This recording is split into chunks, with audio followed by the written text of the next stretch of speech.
Hey everyone, where are you watching this story from? Drop a comment below to share your location. If you love emotional stories that touch the heart, hit that like button and subscribe for more journeys like this one. Your support means the world to us, so let's dive into a tale that will pull at your heartstrings. Lila Bennett was only 17 when her life shattered like glass. A single tragedy took her family, her home, and every hope she held dear. All she had left was a silver bracelet her mother gave her, a fragile thread tying her to the past and a promise that would chain her to a man she'd never met. Picture a young woman standing alone by a river in a small Oregon town, the wind whipping through her long brown hair, her deep brown eyes brimming with tears. The silver bracelet glints faintly on her wrist, its delicate chain catching the fading sunlight as she clutches it tightly, as if it could anchor her against the storm of her life. The river churns below, its waves crashing against the rocky shore, mirroring the turmoil in her heart. Lila's story is one of loss, of being forced into a world she didn't choose, and of finding light in the darkest of places. It's a journey that will make you cry, hope, and believe in the power of love. Stay with us, because Lila's path is one you won't forget. This is the story of a girl who thought she'd lost everything, only to discover that sometimes the ashes of our past can lead us to eternity. Let's begin. Lila Bennett was 25 years old, but her deep brown eyes carried the weight of a lifetime of sorrow. Her wavy brown hair fell past her shoulders, often tied back in a loose braid as she worked long hours at a small bakery in the heart of a quiet Oregon town. The town was nestled between lush green forests and a winding river, its cobblestone streets lined with quaint shops and old oak trees. Lila's life was far from the charm of her surroundings. She lived in a cramped apartment above the bakery, its peeling walls and creaky floors a constant reminder of her struggles. Every morning she woke before dawn, her slender fingers kneading dough, her face dusted with flour, her dreams of becoming a composer buried deep beneath the monotony of her days. Music had once been her refuge, a way to pour out her heart, but that was before tragedy stole everything from her. At 17, Lila's world had burned to the ground. A fire ravaged her family's modest home, claiming the lives of her parents, who had been her greatest supporters. She could still hear the crackle of flames, the desperate shouts of her father, and the haunting silence that followed. All she salvaged from the ashes was a silver bracelet, a gift from her mother, engraved with the words, "Sing your truth." It was all she had left of the woman who taught her to chase her dreams through music. Orphaned and alone, Lila was taken in by her Aunt Evelyn, a stern woman who ran the bakery with an iron grip. Evelyn and her husband, Richard, saw Lila not as family, but as a burden. They forced her to work grueling hours at the bakery, paying her only enough to cover her rent in the tiny apartment.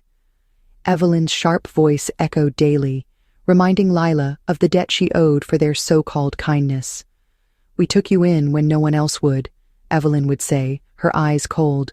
"You owe us everything."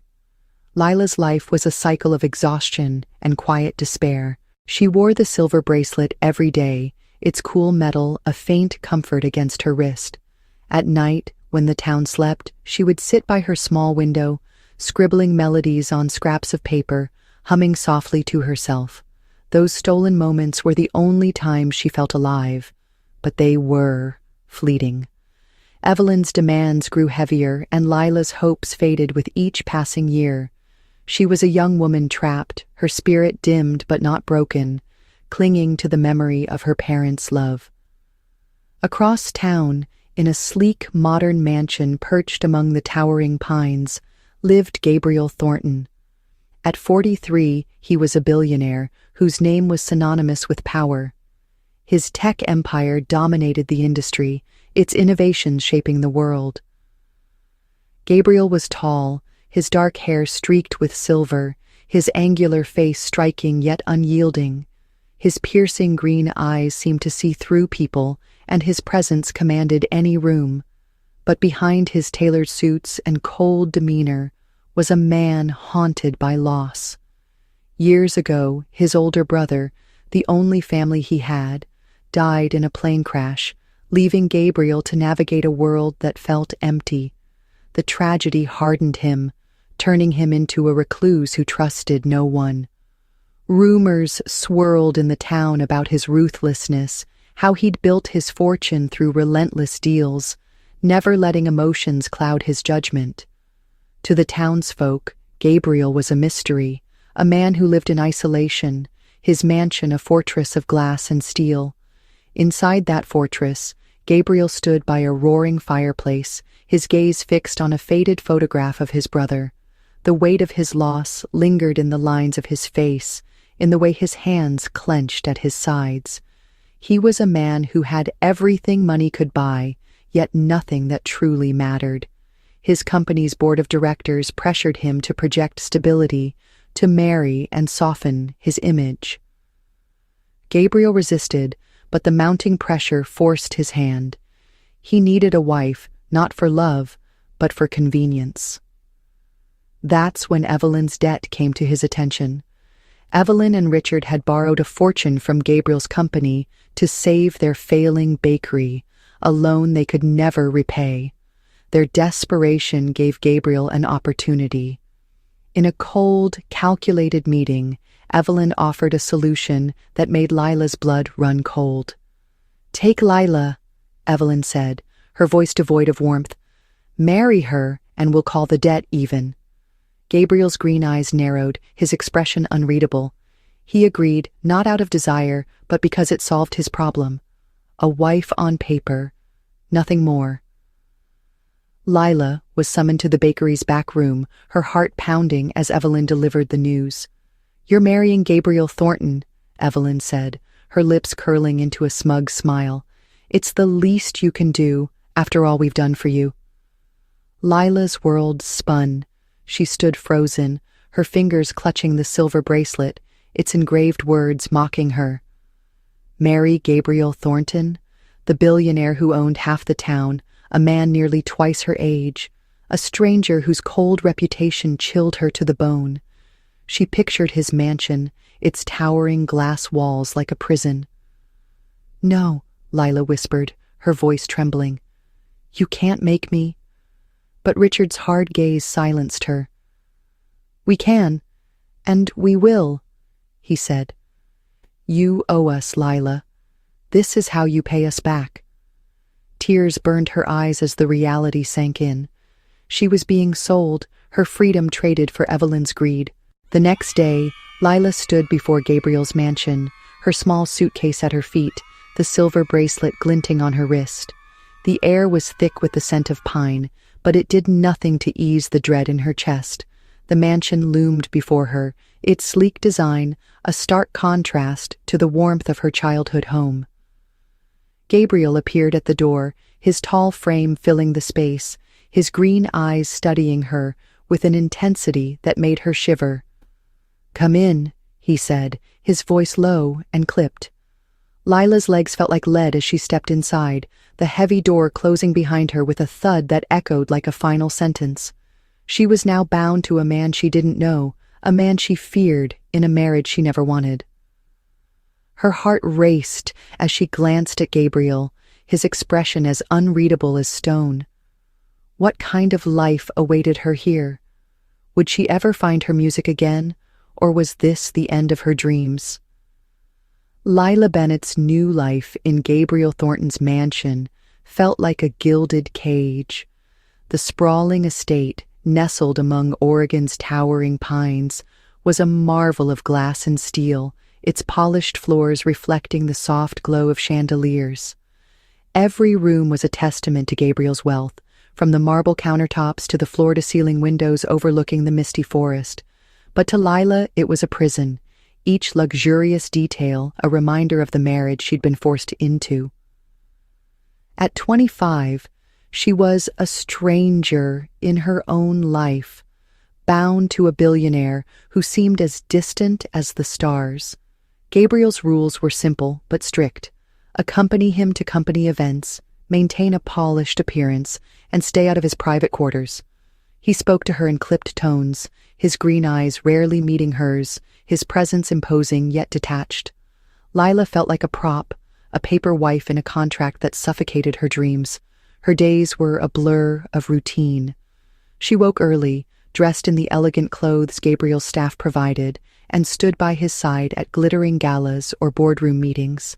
The townsfolk whispered about her, the poor bakery girl who'd married the untouchable billionaire. Their curious stares burned into her, and Lila's cheeks flushed with shame.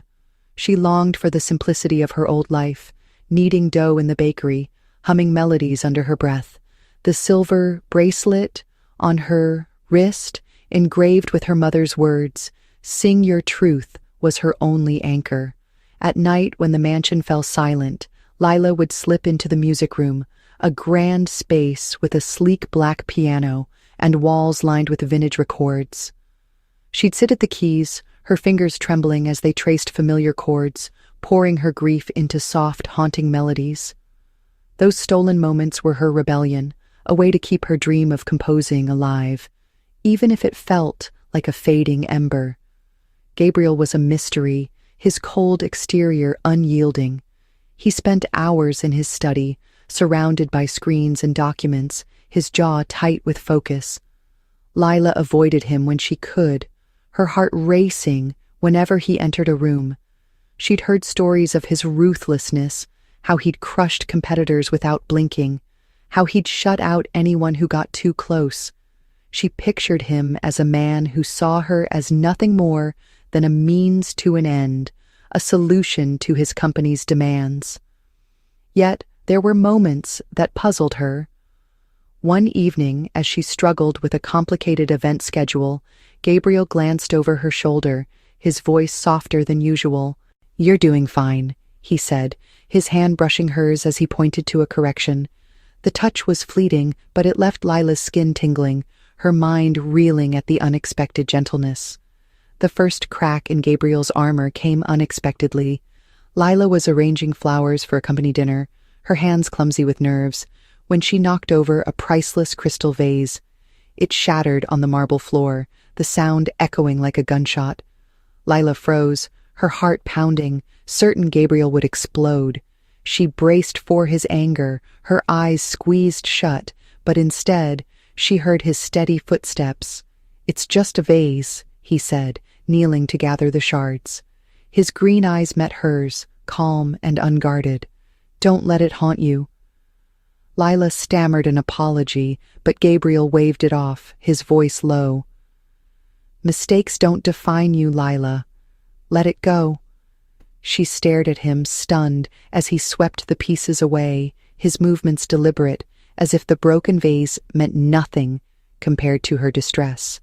That moment lingered in Lila's mind, a flicker of doubt in her fear of him. Over the weeks, she noticed small gestures that didn't align with the cold billionaire she'd imagined. One morning, she found a stack of sheet music on the piano, classic compositions she'd mentioned in passing during a rare conversation. The pages were worn, as if they'd been cherished, and a note in Gabriel's precise handwriting read, "For your evenings." Lila's breath caught, her fingers tracing the paper, wondering why he'd bothered. Another day she caught him watching her from the doorway as she played a soft melody, his expression unreadable but softer than she'd ever seen. When she stopped embarrassed, he simply nodded and left, leaving her heart inexplicably racing. The turning point came one stormy night, when thunder rattled the mansion's windows, and rain lashed the forest. Lila woke screaming, her mind trapped in a nightmare of the fire that took her parents. She saw flames licking the walls, heard her mother's voice fading into smoke. Her sobs echoed in the dark, and she curled into herself, clutching the silver bracelet like a lifeline. A soft knock startled her, and Gabriel's voice came through the door, low and urgent. "Lila, are you all right?" Before she could answer, he stepped inside, his hair tousled, his eyes wide with concern. He wore only a loose shirt and pants, a far cry from his usual polished suits. Lila's cheeks burned with shame, but Gabriel sat on the edge of her bed, his presence steadying her. "I heard you," he said, his voice gentle. "You don't have to go through this alone." Lila's tears fell harder, her voice breaking as she whispered, "It was the fire. I see it every night." Gabriel's jaw tightened, and for a moment, he looked as if he carried his own ghosts. "I know what it's like to lose someone," he said, his gaze distant. "My brother died in a plane crash. I still hear the silence he left behind." Lila's breath hitched, stunned by his vulnerability. Gabriel hesitated, then reached for her hand, his touch warm and careful. "You're not alone, Lila. Not here." His words wrapped around her like a blanket, easing the ache in her chest. For the first time, she saw not the billionaire, but a man who understood her pain. That night marked a shift. Lila began to seek Gabriel out, her fear giving way to curiosity. She asked him about the music room, and he admitted it had been his brother's, a place he rarely visited until she brought it to life. "You play like you're telling a story," he said one evening, his voice quiet as they sat by the piano. Lila blushed, her fingers pausing on the keys. "I used to want to compose," she confessed, her voice barely audible. "But after the fire, it felt pointless." Gabriel's eyes softened, and he leaned closer, his presence grounding her. "Nothing you love is pointless," he said. "Your music deserves to be heard." He handed her a sleek laptop, its screen open to a music composition program. "Right," he said simply. "The world needs your voice." Lila's heart swelled, but doubt lingered.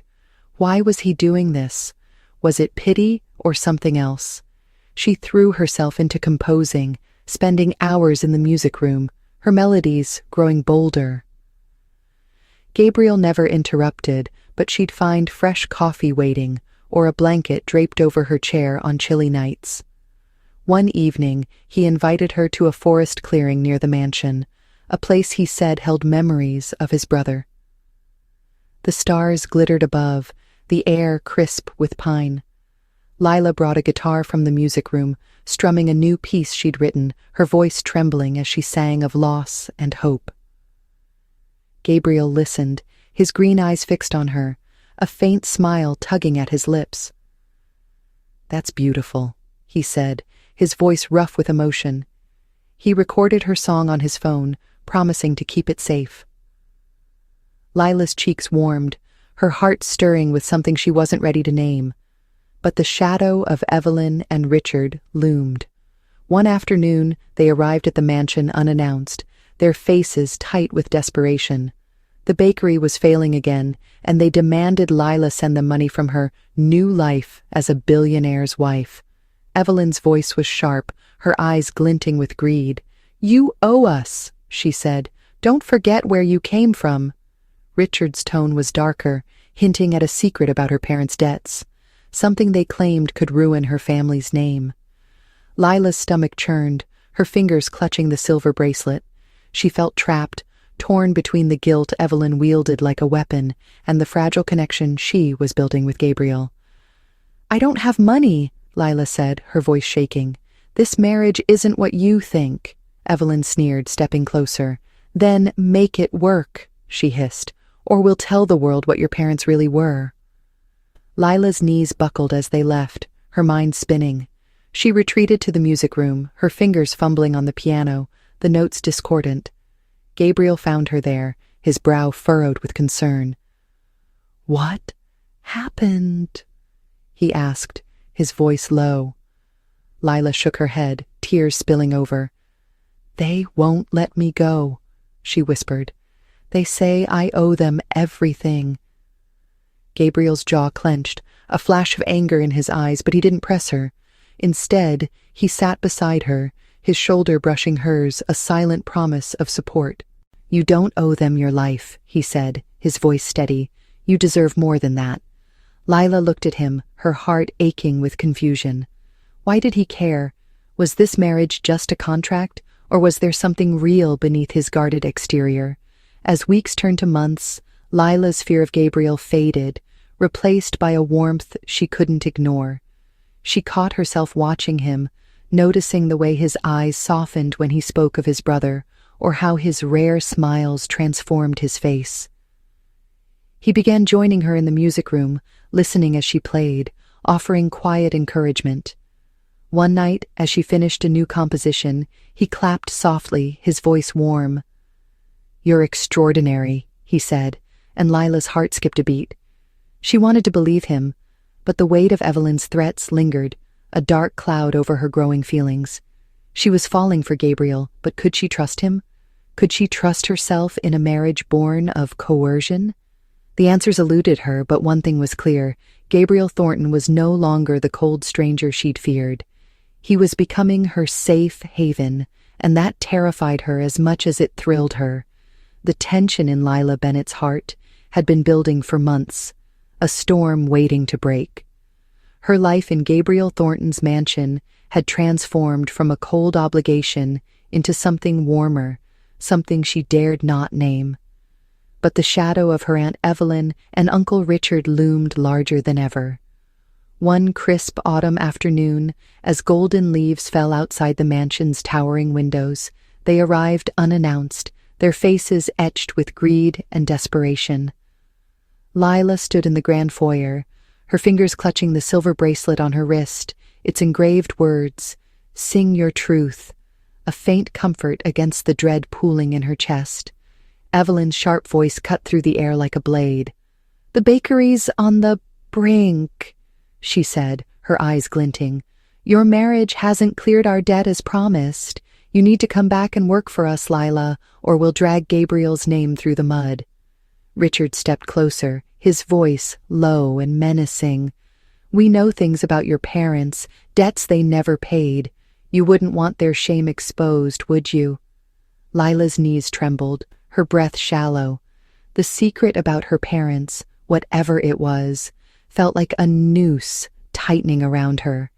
She glanced at the staircase, hoping Gabriel was still in his study, unaware of this confrontation.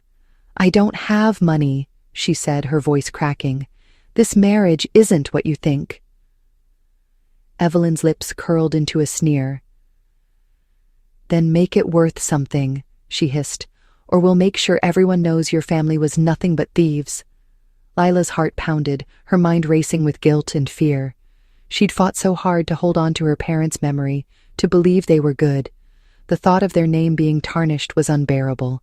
But leaving Gabriel, leaving the fragile connection they'd built, felt like losing herself all over again. Before Lila could respond, Gabriel's voice echoed from the staircase, calm but laced with steel. "That's enough." He descended, his tall frame commanding the room, his green eyes blazing with quiet fury. Evelyn and Richard froze, their bravado faltering under his gaze.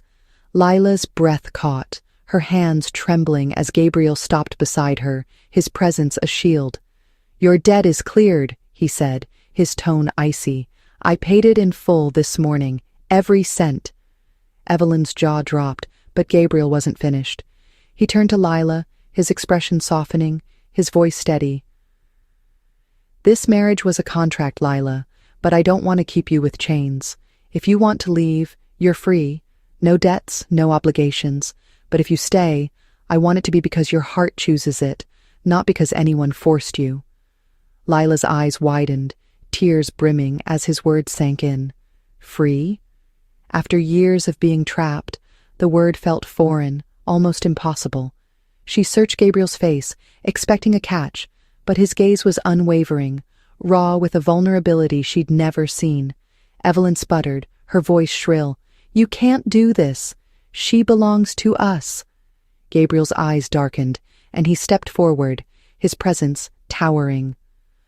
"Lila belongs to no one," he said, each word deliberate. "She's not a possession. She's a person, and she deserves to choose her own path." Richard opened his mouth to argue, but Gabriel's glare silenced him. "Leave," he said, his voice a low growl, "and don't come back." As Evelyn and Richard retreated, their footsteps echoing in the foyer, Lila's legs gave way. She sank onto a velvet chair, her hands covering her face, tears streaming down her cheeks. Gabriel knelt before her, his hands hovering, unsure whether to touch her. "Lila," he said softly, "you don't have to decide now. Take all the time you need." But Lila's mind was reeling, not just from her freedom, but from a discovery that would change everything. That evening, alone in the music room, she found a letter tucked inside a folder of sheet music, its seal unbroken. Her name was written in Gabriel's precise handwriting. With trembling fingers, she opened it, her heart pounding as she read. The letter revealed a truth that stole her breath. Months ago, Gabriel had bought the land where her childhood home once stood, the place destroyed by the fire that took her parents. But he hadn't stopped there. He'd built a small concert hall on the site, naming it Bennett Hall, in honor of her parents. The hall was designed for local musicians, with a stage for Lila to perform her compositions, a space to share her music with the world. "I saw your talent," the letter read, "and I wanted you to have a place to shine, not because you're my wife, but because you're you. This is yours whether you stay or go." Lila's tears fell onto the page, blurring the ink. Gabriel hadn't done this for show or control. He'd done it to give her back her dreams, to honor the parents she'd lost, without expecting anything in return. The next morning, Lila stood outside Bennett Hall, its sleek wooden facade glowing in the dawn light. The river sparkled nearby, and the air was thick with the scent of pine. Inside, she found a stage adorned with a grand piano, her parents' names carved into a plaque above the entrance. She clutched the silver bracelet, her voice breaking as she whispered, "Mom, Dad, he gave this to us." Gabriel arrived moments later, his expression uncertain as if he feared she'd reject his gift. Lila turned to him, her eyes shining with tears and resolve. "I'm staying," she said, her voice steady, "not because I have to, but because you've given me more than freedom. You've given me a reason to believe again." Gabriel's breath caught, his green eyes softening as he stepped closer. "Lila," he whispered, his voice thick with emotion, "I don't deserve you, but I'll spend every day trying to." Lila smiled through her tears, her hand reaching for his. "You already have," she said, her voice trembling. "You gave me my music, my parents' memory, and a home." Their fingers intertwined, the weight of their forced marriage dissolving in the warmth of their choice. Lila's heart soared, not just with love, but with the certainty that she'd found her truth, and Gabriel was part of it. 3 years had passed since Lila Bennett chose to stay with Gabriel Thornton, a decision that transformed her life from ashes to eternity. The small Oregon town, with its whispering pines and shimmering river, became her true home. Lila stood on the stage of Bennett Hall, the concert hall Gabriel built to honor her parents. The wooden walls glowed under soft lights, and the plaque bearing her parents' names shone proudly above the entrance. She wore a flowing dress, her brown hair cascading over her shoulders, the silver bracelet glinting on her wrist. Her fingers danced across the piano keys, filling the room with a soaring melody she'd composed, a tribute to her journey from loss to love. The audience, a mix of townsfolk and young musicians, listened in awe, their eyes misty with emotion. Gabriel sat in the front row, his green eyes fixed on her, a quiet smile softening his once cold features.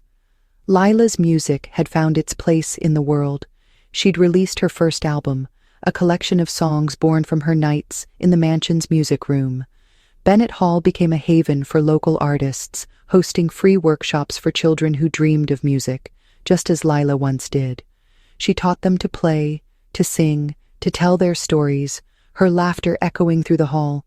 Evelyn and Richard faded from her life, their threats empty now that Lila had reclaimed her freedom. The secret they'd held over her parents' debts was forgotten, irrelevant in the face of her new beginning. Lila had found her voice, and nothing could silence it again. Outside the hall, under a golden sunset, Lila and Gabriel walked hand in hand along the riverbank. Lila's hand rested on her gently rounded belly. their first child, due in a few months.